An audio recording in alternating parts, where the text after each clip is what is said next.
د شپې قیام کې هم دا نیت وکړي چې الله رب العالمین په دې باندې ماته اجر راکړي. لیلة القدر قیام د دې دپاره ته کوشش کې دا د دې دپاره چې الله سبحانه وتعالی په دې باندې ماته اجر راکړي. ډېر کرته یو روژهدار وی د هغه دپاره به د خپلې روژې نه سیوا د لوږې نه هېڅ هم میلاو نه شي. په عملنامه کې به صرف ولیکلی شي بس وږی شو، بس اجر نشته، ځکه دکې اخلاص نشته. ځکه د دې روژې ادب یې ونه کړل. د دې روژې چې کوم مفسدات دي او خرابوي او فاسده کوي دې روژې لره، مبطلات دي چې باطله کوي دې روژې لره، هغه کارونو نه او ګناهونو نه ځان ونه ساتلو، هېڅ فایده ورته میلاوه نه شوه سوا د دې نه چې لوږه او تنده یې تېره کړه. الله دې د دې نه موږ وساتي.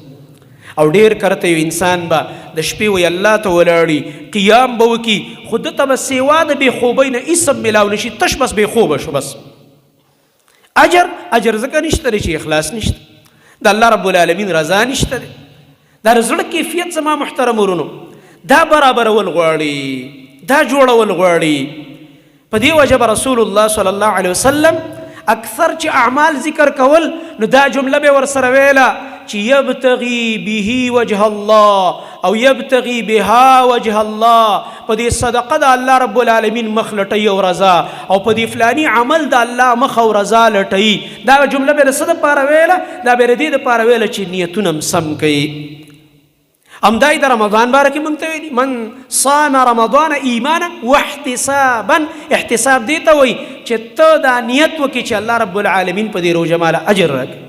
د شپې قیام کې هم دا نیت وکړي چې الله رب العالمین په دې باندې ماته اجر راکړي. لیلة القدر قیام د دې دپاره ته کوشش کې دا د دې دپاره چې الله سبحانه وتعالی په دې باندې ماته اجر راکړي. اجر موږ او تاسو د الله رب العالمین نه غواړو. د مخلوق مدح، د مخلوق صفتونه دا موږ نه غواړو، او د مخلوق صفت به لکه موږ له څه راکړي. په دې بنا باندې وایي چې کله بعضې علماو د دې اخلاص او د دې ریا علاجونه ذکر کړي او د اخلاص د حاصلولو اسباب ذکر کړي، په هغې کې یو سبب وایي دا دی، ډېر دی په هغې کې یو دا دی د مخلوق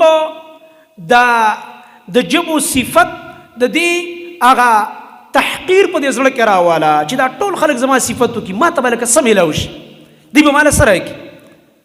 او د رب العالمین د رضا عظمت په زړه کې راوله چې رب العالمین زما نه رضا شو. ورضوان من الله اکبر. الله رب العالمین فرمایي د الله رب العالمین د طرف نه چې کومه رضا ده دا د ټولو نه لوی نعمت دی او د ټولو نه لویه بدله ده او د ټولو نه لوی انعام دی. زما محترم ورونو په هغې باندې نظر ساتل پکار دی. موږ به د الله رب العالمین مخې ته ورځو.